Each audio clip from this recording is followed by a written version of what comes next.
I do philosophy, so I try and give the kids an idea of like what philosophy is, and kind of tell them a little bit of the basics of the content of the kind of things you learn in philosophy, and then I talk to them about why you might want to do philosophy in college, and just kind of like give them an idea of what it would be like to study that field.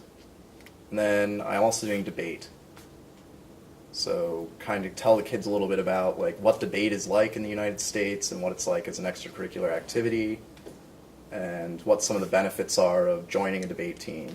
It's really good. So I mean, most debate teams, you have to work really hard and you have to do a lot of research. So you become really familiar with like navigating libraries and finding like academic books that you need for, to research all kinds of like social, political, moral issues. So you become really familiar with like some like current events in politics, and you also become really familiar with a lot of philosophical literature that you normally don't get exposure to until college. So it's like really good to do in high school, and it's even good to do in college.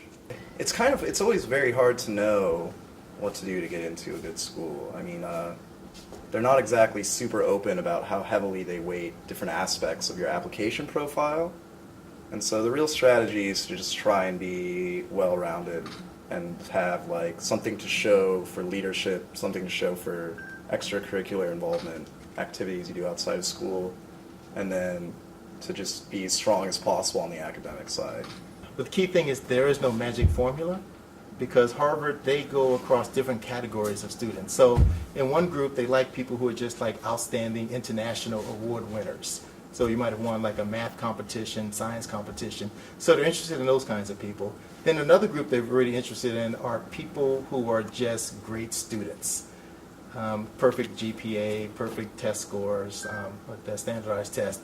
And then there's like another group that they're really interested in, and that is if you are maybe an athlete, if you are a legacy as far as your parents graduated from there, you might be an outstanding musician, outstanding artist, you might have done something different in some extracurricular activities. So it's not just like that there's one particular way to get into Harvard. There are all different ways to be involved in extracurricular activities that of course you want to have really good grades, position yourself. And if you join those extracurricular activities, it's not just that you want like a list of 10 things that you've done.